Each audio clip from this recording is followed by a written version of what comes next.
What's going on, people? Mr. Anti-Lock here, and I'm getting ready to dive into the world of Toriko, if you couldn't tell by the chef fucking jacket. I want to give a quick shout out to King Recon and Northside Z for recommending this to me. Toriko is something that resonates deep within me. I am a chef, if you couldn't tell. The thing about it is, it all centers around the gourmet life, and Toriko's goal as a bashukuyo, or a gourmet hunter, is to find rare and exotic ingredients to use towards his grand menu, which is actually a goal of myself. But anyway, I'm gonna dive right into the first two arcs of Toriko, starting with the Galala crocodile.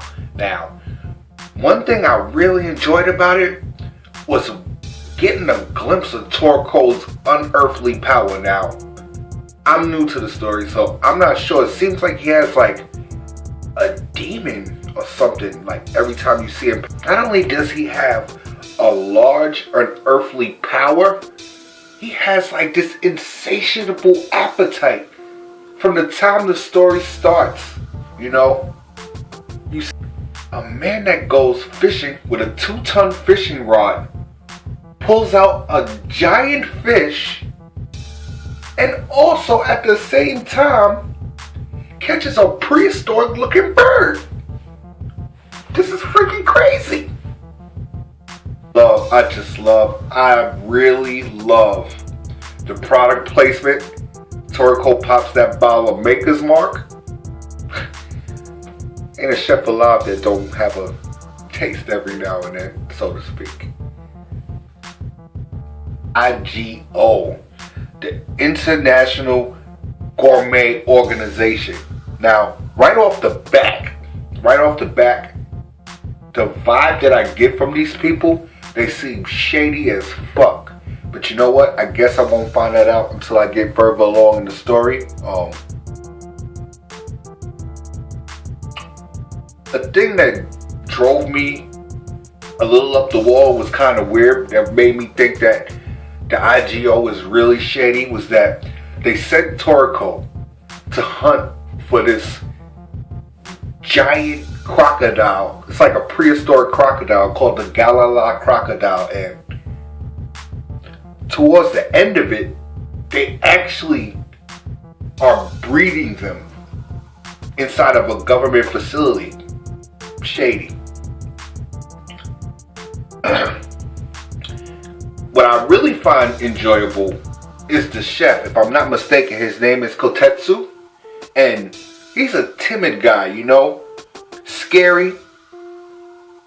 But you know what? He may be timid and scary, but I do respect his passion and courage to put himself in a dangerous situation to acquire a rare ingredient just to see what it tastes like. And sometimes that's just what it's all about.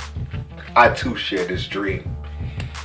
First display of Toriko's power to wield such a technique with a demon behind him, that fork and knife technique, and the power to understand nature. The dude took down what looked to be a 10-ton leech-spitting prehistoric crocodile with his bare hands. Done. One of the funniest parts to me is that he did not return. The dude didn't return with one portion of the Galala crocodile. My man just sat at the fire, ate and drank all night to the point where he had the Goku Luffy stomach. Epicness. Now, in the description box down below, there's a link to my Toriko Facebook recipe page. Check it out. You'll get, of course you're going to get the review posted on the page, and throughout each arc, you're going to get a recipe. Unless the arc is pretty long, then it might be 3 or 4 recipes. Depends. We'll see. Just check out the page. Now, let's get into the rainbow fruit arc.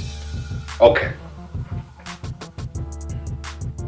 This dude lives in a house of food? What? Okay. The dude leaves his house swinging from tree to tree, catches a bird, and we're introduced to something called knocking, which is the ability to paralyze a creature and keep it at its peak of freshness. Gourmet market. Okay, Toriko gets into this gourmet market where he seems to be like a superstar. I would love to know more about this guy's backstory. Now Toriko is entrusted again by the IGO to go on another culinary mission to seek the rainbow fruit. Now we get another glimpse into Toriko's power with just raw power in nature, where he kicks down the big door to the IGO to take on these troll kongs. Troll kongs are what seems like another prehistoric creature, but it's like a gorilla or a chimpanzee with 4 arms. That was pretty freaking creepy. But anyway, he gets into the facility where the rainbow tree is held, and next thing you know, one of the troll kongs actually throws these poisonous snakes on Toriko. And Toriko doesn't even flinch.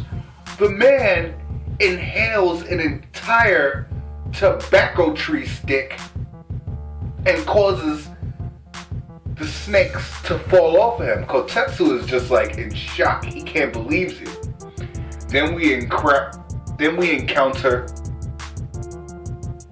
what seems to be a hunting troll kong, and what this troll kong does is mark him so the herd can actually know to attack him. What was crazy is he got vomited on by a monkey.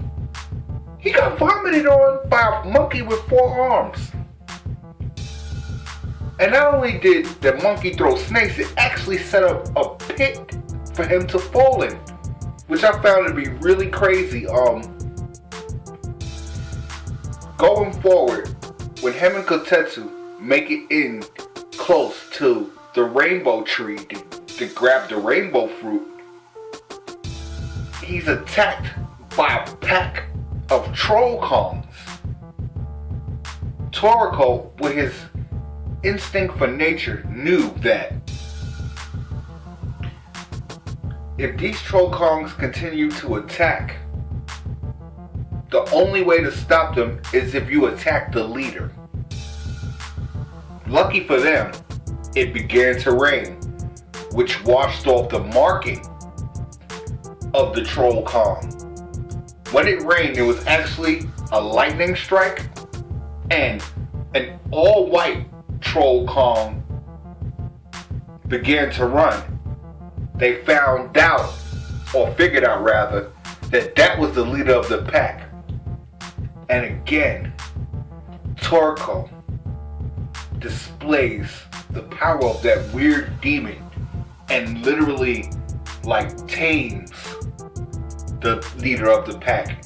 It kind of reminded me of a form of hockey, the way Luffy was able to control Beast after a while when he during the time skip.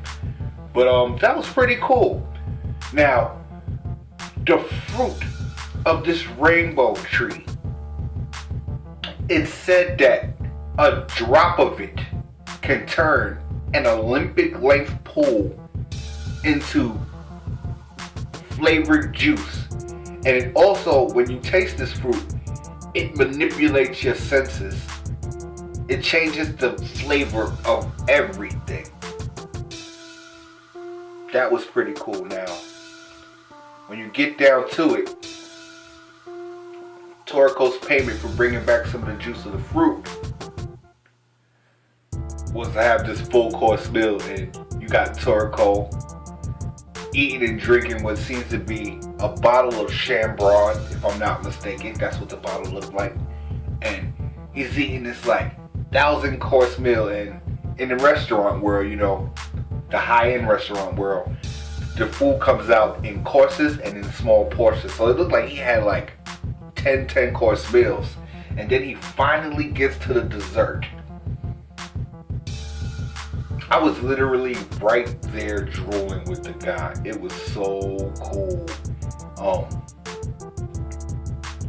Now overall, I really enjoyed this arc. Again, we get a glimpse of Toriko's power.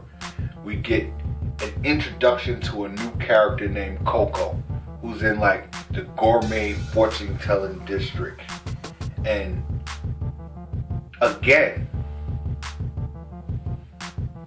again, I have a recipe.